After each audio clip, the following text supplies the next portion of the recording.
Thanks, dear viewers, for joining us on this edition of the 6 p.m. primetime newscast on Equinox Television, live from our headquarters in Cameroon's economic capital, Twala. I am Babler Jonathan. As the government of the Republic of Cameroon battles against the COVID-19, the figures continue increasing. Hundreds of confirmed cases of coronavirus have now been recorded in Cameroon, and at least 8 coronavirus-related deaths recorded in the towns of Yaoundé, Douala, and Limbe in the country's center, littoral, and southwest regions, respectively. In the meantime, a coronavirus or a consignment of chloroquine has been seized by authorities in Limbe in the southwest region of the Republic of Cameroon. This is coming at a time when medics are debating on whether the chloroquine is an adequate cure for coronavirus or not. And Honorable O.C. Joshua, first Vice President of the Social Democratic Front, said that the government of the Republic of Cameroon, while according to him, stubbornly organizing the March 22 legislative election rerun in the northwest and southwest regions of the country, has cast Anglophones into the slaughterhouse of the coronavirus. You get details in this newscast.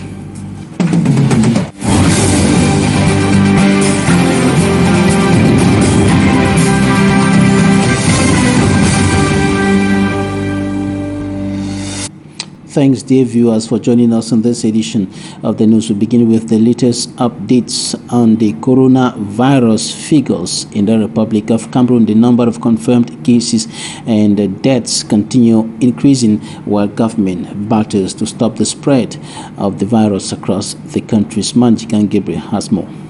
The time of this report, 306, the number of cases Cameroon has registered as the fight against COVID-19 intensifies. A total of 22 positive cases were registered on Thursday night, with a good and sad news. We are happy that more than a dozen of the patients are now okay. The confinement of the positive cases at the Olembe low-cost house area is taking place steadily. The supervision and the follow-up of these patients is going on well, with the first phase of the relocation of these patients to the Olembe site already on. Talking about the testing of patients, it will take place soon in Douala. Dans les tout prochains jours dans la région du littoral. After the protest of poor treatment, the government has provided the patients with TV sets, refrigerator, chairs, and bedspreads. It was an occasion for health officials to call on the population not to stigmatize those affected by the COVID-19 virus. We are urging the population not to stigmatize the patients and those fighting against COVID-19. Stigmatization affects their health and their well-being. Government has continued to advise that people should stay at home if they have nothing important to do outside. Manjikan Gabriel reporting there, and doctors in the southwest region of the country are begging patients to give them accurate information on their health condition and to give accurate answers to questions related to the COVID-19. And they are making this call because some patients have been telling lies, so to speak, and further complicating their work and contributing in the spread of the COVID-19. A death case has already been recorded in the southwest regional chieftain, Boya. Derek Jato reports. Social media says one person has died of coronavirus at Mount Mary Hospital in Boya, and a nurse confirmed positive still here at the said hospital has escaped. The rumor is causing panic both in and out of the hospital, and Equinox Television is going to Mount Mary Hospital in Boya to investigate the story. Here, the management of the hospital dismisses the information on the social media. The information going around on social media saying Mount Mary staff has passed away from an infection is not true. Dr. Chechu Williams, Works here. Last Saturday, we received a suspected case of COVID-19 infection, which was rapidly transferred to Divisional Hospital, which is the treatment center for Boya. Well, with respect to the staff who came in contact with him, they were all placed on quarantine for the meantime while we are waiting the patient's results, which came out positive today. So samples have been collected so far for those staff who were exposed. But it should be worth noting that none of them have symptoms of an infection. It's just for precautions to make sure if they are infected, they shouldn't spread to others. Contact the people with the people. The person who published the information on the social media was supposed to get to Mount Mary Hospital for information. Otongonyam Isidore, the general supervisor of the hospital, told Equinox Television, but pleaded that patients should help health personnel to be able to help them by giving correct information about themselves. For the suspected case lied that he was coming from Boya Town, a neighborhood here in Boya subdivision, and later said he came in from Douala, just for doctors at the Boya Regional Hospital to discover that the corona suspected case flown in from Germany. When you give a lead that is not correct, you know that you would mislead the team, and time is of the essence here. Time is of the essence, because while we take time and we're following the wrong lead you've given us, that time you are spreading the infection. Ma Cecilia, the administrator of Mount Mary Hospital, has called on the Southwest population to be calm and that the hospital has stepped up sanitation. We have put every logistic in place to make sure that our staffs are protected, our patients are protected, and the caretakers are protected. In the maternity, for example, now you cannot come to visit. And the health sector in the Republic of Cameroon has recorded one COVID-19 death. Dr. Chwamo Michel died here in Twala at the General Hospital. He contracted COVID-19 and he was not put on respiratory assistance because of the absence of an available respirator at the hospital and other health facilities in the town of Douala, and so he gave up the ghost. He died of COVID-19. And the first vice president of the Social Democratic Front SDF political party, Honorable O.C. Joshua, said that by organizing the March 22 legislative election rerun in Anglophone Cameroon in northwest and southwest regions of the country hit by socio-political and security tensions for more than 3 years, today the government of the Republic of Cameroon, these are his words, cast the Anglophones into the slaughterhouse of coronavirus. Take a listen to Honorable O.C. Joshua. Still in connection with the said ballot, the SDF observed with fright that by stubbornly organizing these reruns of March 22nd at any cost and every cost, the government threw our compatriots into the coronavirus slaughterhouse. Anglophone lives matter. Not only was it noted that basic preventive devices against this pandemic, such as hydroalcoholic solutions, simple water and soap at the entrance to the polling stations were absent, but even worse was the fact that social distancing was not respected for those who dared to vote.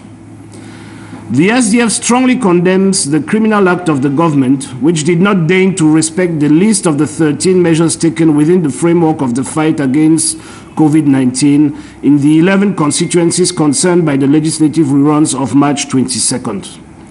The responsibility of the spread of the COVID-19 virus within these 11 constituencies will rest entirely on the government.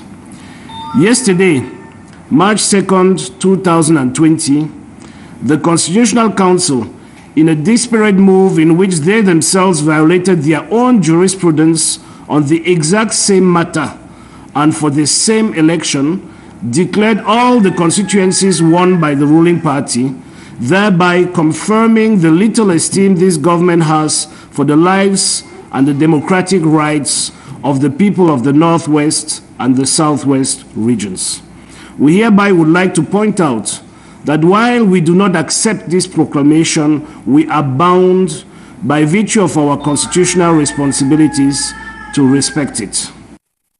A consignment of chloroquine has been seized by military authorities in the southwest region of the country. The consignment was intercepted and seized in the town of Limbe, and this is happening at a time when there is an ongoing debate between medical experts across the country on the possibility of chloroquine to be used as an effective cure for COVID-19. Our correspondent Davidson Maimo reports. Those involved in illegal business will tell you, no risk, no reward. It is same risk that has landed 2 Cameroonians involved in the transportation of illicit drugs and other contraband goods as they were picked up by the Cameroon Navy around the Bakassi Peninsula, trying to escape into the creeks.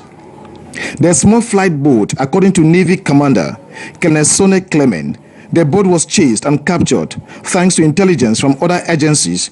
Last night, on a routine patrol to secure our maritime borders, during this fight of the epidemic, we intercepted a vessel based on intelligence, I must say, and I want to thank all those who participate in giving us information, timely information. We intercepted a vessel carrying a huge consignment of chloroquine, and it says chloroquine, but we don't know exactly what's inside. We think it is illegal drugs because it's coming by sea in a small boat. Chloroquine is in very high demand, following information circulating on social media that it can cure persons infected with coronavirus. Reason why the director of the regional hospital, Dr. Kinget Thompson, headed a medical team to the scene. These are fake chloroquine tablets.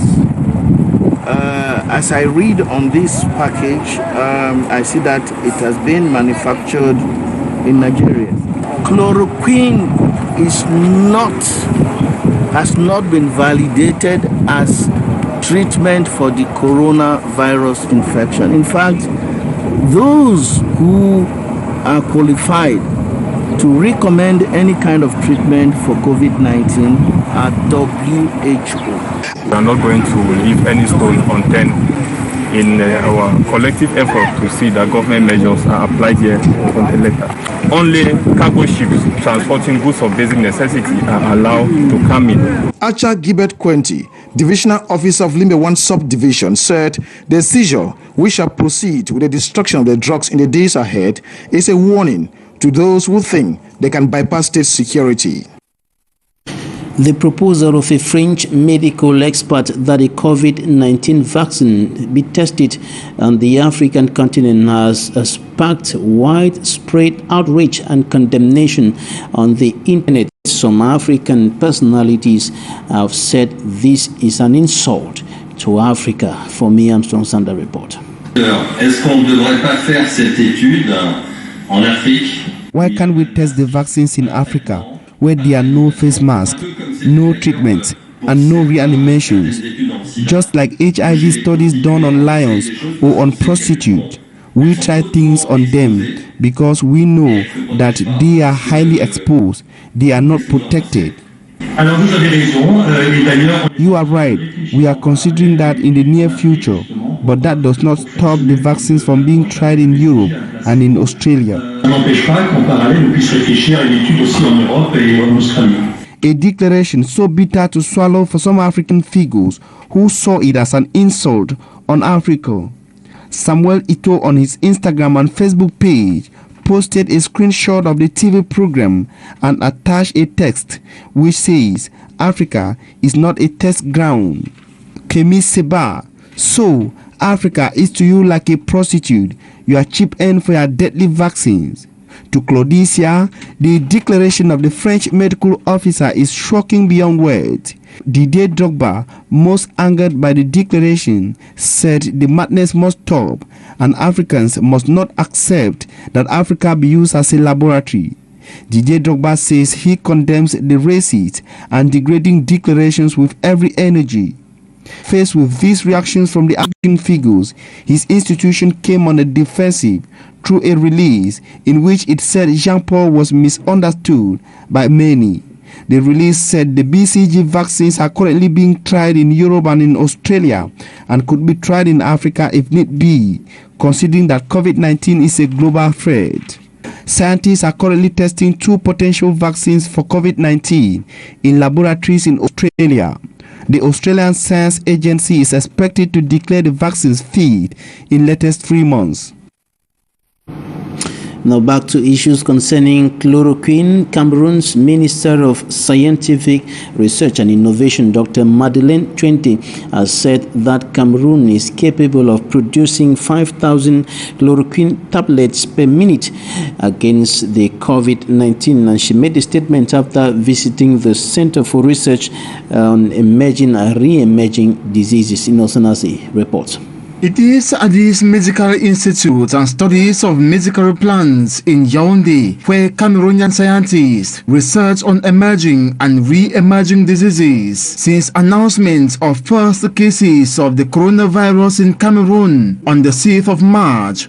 This center has not relented its efforts in assisting to bar spread of the COVID-19. C'est d'abord Professor Jean-Louis Esame Oyono, Director of the Medical Institute and Studies of Medicinal Plants, says they are not sleeping but work 24 hours daily, analyzing the virus, its characteristics and how to contain it. Mutation, c'est ce qu'on appelle une épidémiologie moléculaire. Apart from screening, the institution brings several actions against the COVID-19. Most importantly, production of large quantity of the chloroquine tablets.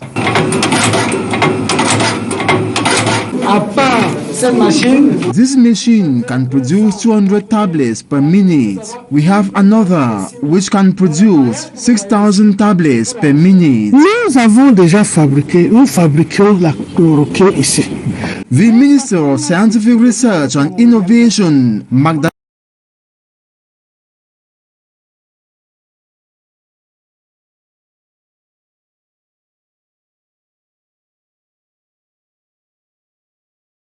to children, and we had stopped. We are only going to restart our machines.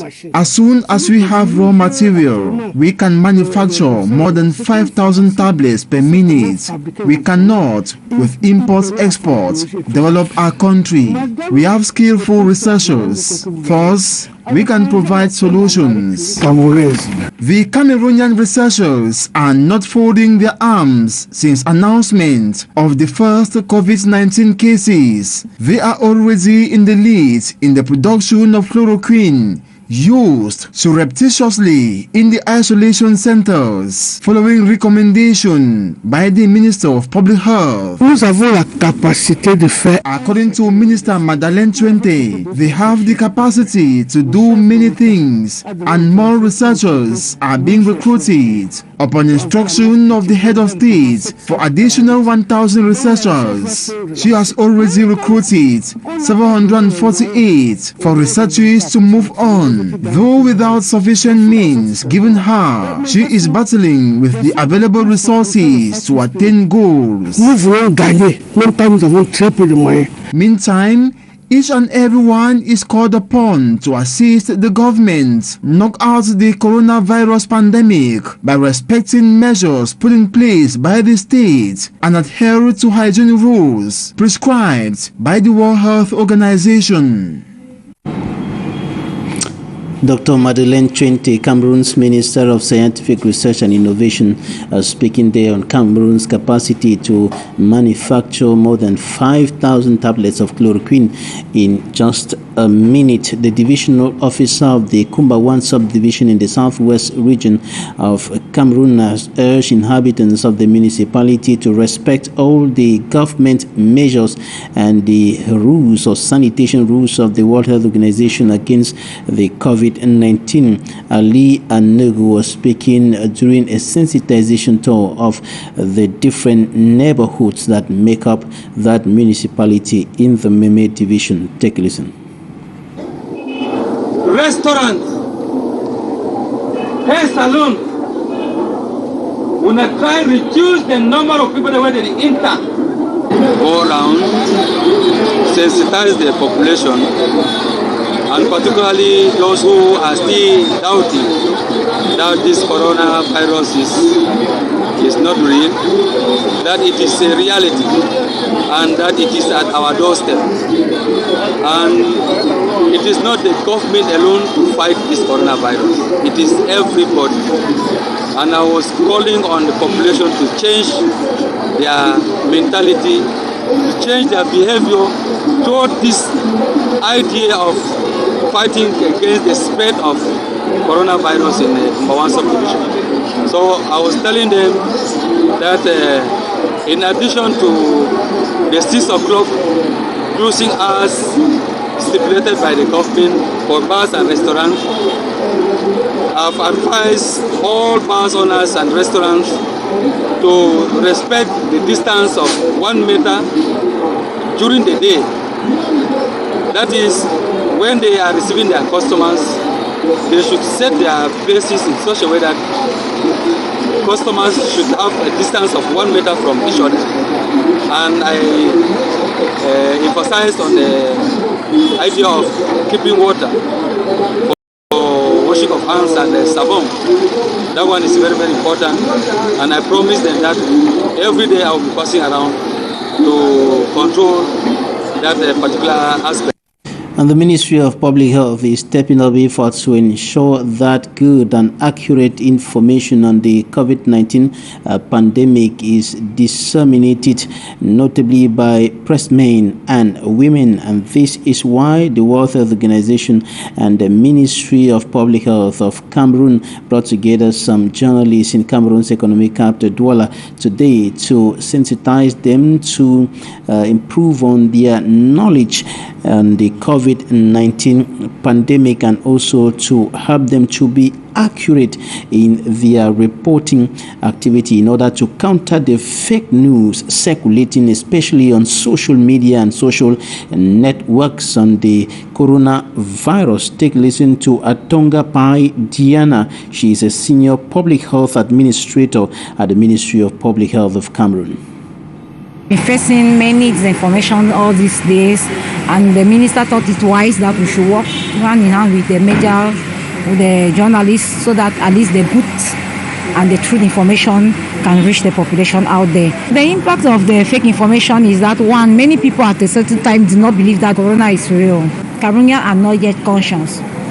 Many measures were taken by the government in order to stop the spread. But if we look around us, we will see fine people, 5 in a taxi, 3 on a bike. People will hesitate to wash their hands when they arrive in public places where everything like water and soap are there at their disposal for them to simply wash their hands. People are finding it difficult to adopt those methods. What do we expect? I think we should be more conscious. Keeping a sick person in the house is exposing the whole house, and exposing more than the whole house, because those living in that house will not only stay at home during the day. They will leave the house and go out to meet different people. So we should be conscious. I'm still calling on the attention of everybody that is keeping a sick person at home. Please, let us take them to the hospital. Let us call the 1510 to say we have a sick person at home, and we will know, the Ministry of Health, how to take care of that person and to avoid spreading the sick unnecessarily. COVID-19 figures continue rising in the Republic of Cameroon, and tonight the Ministry of Public Health will be giving other updates on the situation of Cameroon as far as the number of confirmed cases and COVID-19 deaths concerned. As of now, the country stands at 306 confirmed cases and at least covering 8 death cases of the COVID-19. And on to something else now. The Social Democratic Front, SDF political party, has rejected the ruling of the Constitutional Council of Cameroon.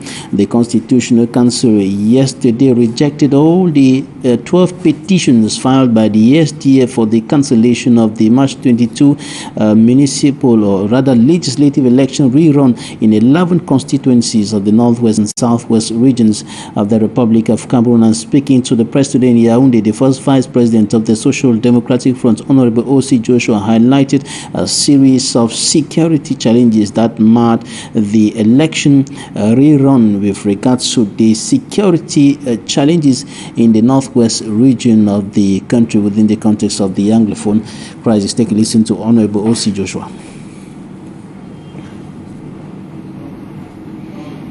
Honorable O.C. Joshua today speaking to the press in Yaoundé came back on all the security challenges, the violence, the gun battles, and other atrocities that were committed during the legislative election rerun, and that has still been committed as we speak in Anglophone Cameroon. Take a listen to Honorable O.C. Joshua, first Vice President of the SDF.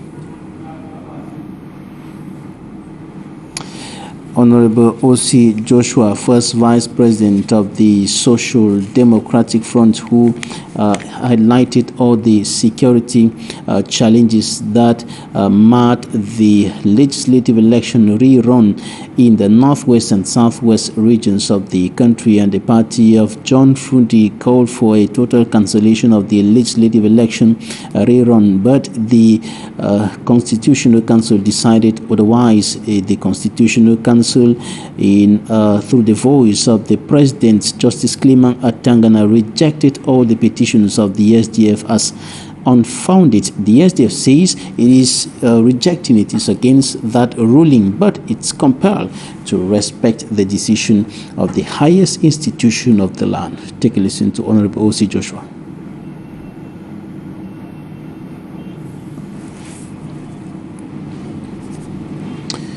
We'll be coming back to that declaration by the SDF in our subsequent news edition. The SDF political party, through the voice of Honorable O.C. Joshua, also highlighted organizational challenges, organizational flaws that marred the election. Reason why the SDF thinks that the election or the results should have simply been cancelled and the election reorganized in those parts of the country, the northwest and the southwest regions of Cameroon. In the meantime, we are going to talk about other issues, and due to some technical flaws, we're going over to talking point immediately. We members of the Cameroon Patriotic Diaspora, the CPD, gathered today, Wednesday, 1st of April 2020, make the following observations. Notwithstanding the disastrous situation of our prisons, particularly in terms of health, the Cameroonian government has not taken the necessary measures to resolve the problem of overcrowded prisons. Considering that Cameroon is currently facing a political, socio-economic, and health crisis requiring immediate solutions, considering that following the presidential elections of October 18, 2018, many leaders and members of political parties have been illegally arrested, thrown into prison, and are still in pre-trial detention. Noting, however, that several people illegally detained have been released through the abandonment of prosecution. However, this situation is not inevitable. So, considering the Universal Declaration of Human Rights of December 10, 1948, considering the International Covenant on Economic, Social, and Cultural Rights of 1966, considering that the right to health is one of the most important social rights of the human being, taking into account the specific features necessary to settle the problems of prisoners in Cameroon, considering that overcrowding in Cameroonian prisons is indisputable, considering that since the appearance of COVID-19 and the health problems that have resulted from it, prisoners in Cameroon risk an immediate violation of their right to life. Considering that many political prisoners are languishing in Cameroonian prisons simply because of their actions in favor of freedom and human rights, considering that the measures taken by the government to curb the health crisis resulting from COVID-19 are both partial and insufficient to curb the health crisis, considering the declaration of Mr. Antonio Guterres, Secretary General of the United Nations of March 20th, 2020, and the recommendations of various international organizations, governmental and non-governmental, recommending the release of political prisoners considering their vulnerability due to the threat of COVID-19. Noting that the inadequacy of the means deployed is likely to create in Cameroonian prisons a serious health crisis, and the death of many prisoners given their vulnerability. Dr. Ita Ewane speaking there is the coordinator of the Cameroon Patriotic Diaspora. That was a petition demanding for the liberation of all persons detained in different incarceration centers across the country in order to prevent a catastrophe that could occur if there were to be a COVID-19 case in one of those incarceration centers, and also on grounds that many of the detainees were illegally arrested and are being detained arbitrarily. Dr. Ita Ewane of the Cameroon Patriotic Diaspora speaking there. And now we come back to Honorable O.C. Joshua, first Vice President of the Social Democratic Front, who highlighted all the security challenges that marred the legislative election rerun in 11 constituencies of the northwest and southwest regions of the country. And this is why the party has been calling for the cancellation of that election, but the petitions filed by the party were simply rejected as unfounded by the Constitutional Council. Take a listen. 11 constituencies were subject to serious irregularities. The same elements for which the February 9, 2020 polls had been cancelled by the Constitutional Council were reproduced on March 22, 2020.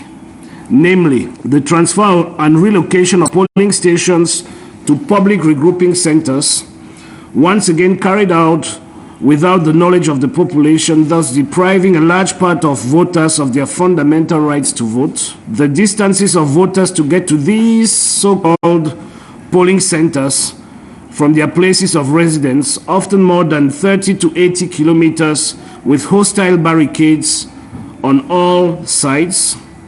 The non-publication of polling stations before the ballot in the constituencies concerned. The absence of local ELECAM representatives in most of the constituencies before polling day, as well as the absence of an ELECAM office in these constituencies. Failure to consider the security of voters, while polling stations and ELECAM staff benefited from increased security. The impossibility to campaign, since the security promised by ELECAM and the government for the SDF candidates was made available only one day before polls opened. It should also be noted that the instructions from the President of the Republic, communicated by the Prime Minister, as well as the order of the Minister of Territorial Administration dated March 17th, prohibiting the assembly of more than 50 persons, completely and rightfully demobilized voters in these constituencies, and was consequently violated by the very administration that was meant to enforce these instructions by organizing these elections. Honorable O.C. Joshua speaking there. Coming up next, talking point.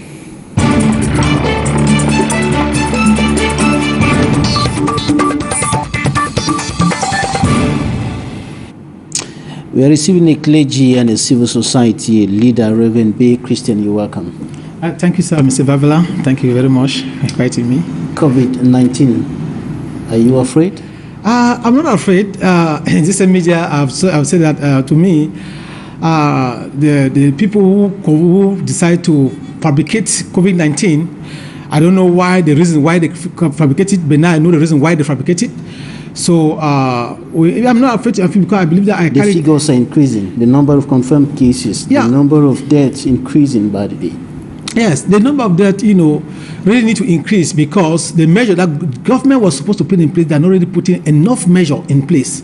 Because, for example, like now, we could have seen most of our cities, we see water point, public taps increase in quarters, in different areas. I was shocked when I went to Boya and I asked a neighbor to give you water to drink. He said, don't have water. So how do you sort of person be washing his hand when it's not even have water to drink? Are you saying that the taps are running dry? The taps are running dry. They don't have water. Go to Comba, go to other city. You say there's no water. That is the responsibility of the government at this point to make sure that we're supposed to see social workers on our cities, parading the quarters and the public, incentivizing the people, not even the DO to run into the public and be talking to the public.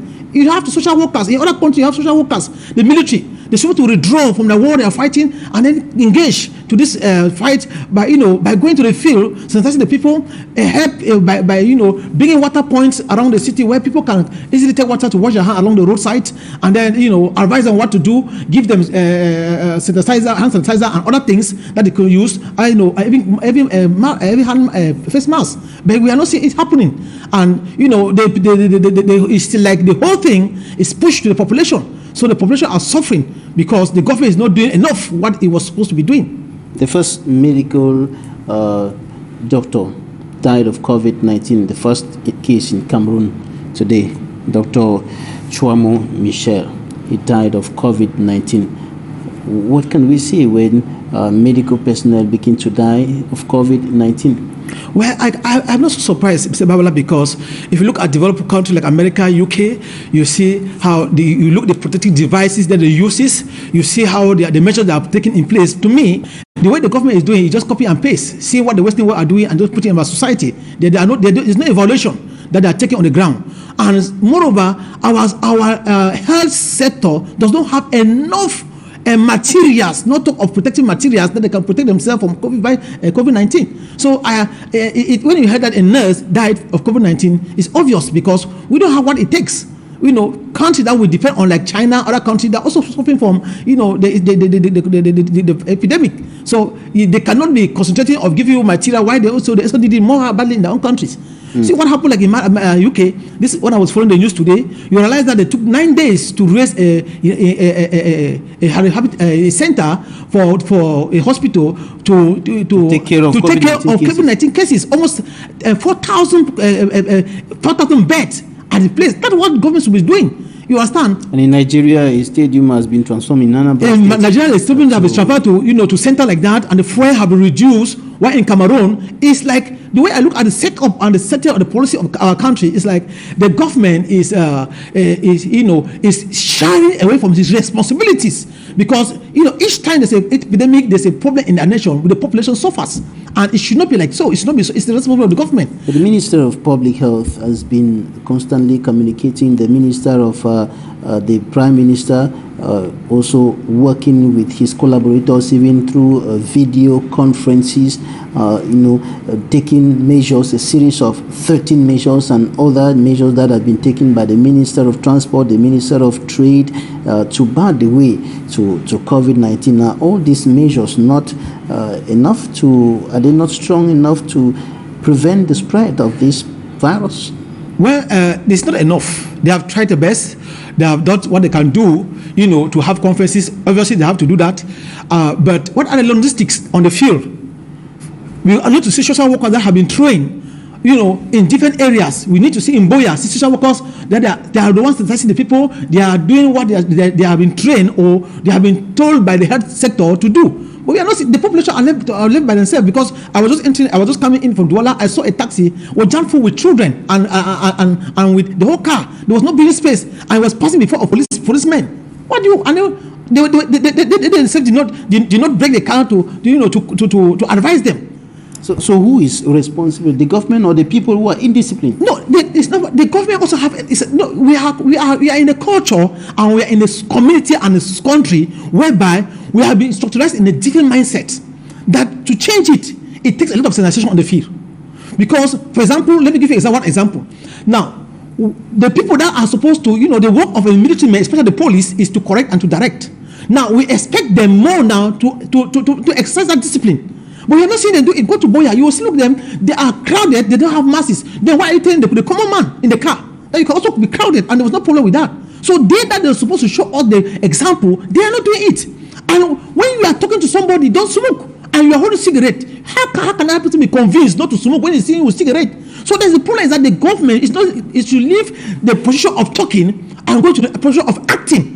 And bringing all the people in place, the police, the military men, the government services, the trained civil workers on board. Let them people see the reality of what they are saying. But the authorities will tell you that it is difficult and near impossibility for the government to put a policeman or a gendarme officer behind every Cameroonian to ensure that he or she respects the rules of the World Health Organization, the measures taken by government to bar the way to COVID-19. And that's why the President of the Republic in a tweet was calling on all Cameroonians and all persons on the Cameroonian territory to be more responsible and disciplined.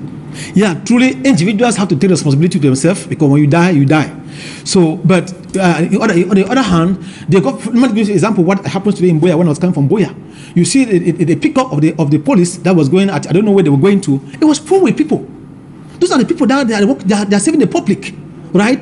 Normally, individuals have to take personal measure. But those that are, they are stubborn or they are skeptical or they have not yet understood what it really takes to protect themselves, or they are still hearing it and thinking it's an illusion, it's still like a dream, right? They are looking for some people like that, servicemen, to show them truly actually what they meant. Because they are good. They can go to lock the store. In the evening, you see them go to lock the store, that you should not open, yes. And then what comes? Because some taxismen have challenged them that you came from their vehicle, you pick up almost 10 of you, and they're asking us why should not carry 3 behind. How can that be possible? And as a military man or as a person that is your job is to correct and to direct the population, how can you help that as a man not to carry overload when you yourself you are carrying overload and patrolling before of him?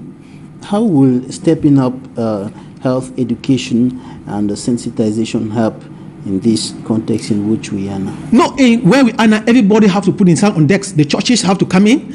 Every institution have to take responsibility. Every institution have to take responsibility personally first for yourself, because it is a serious matter that we don't have to allow our society to die.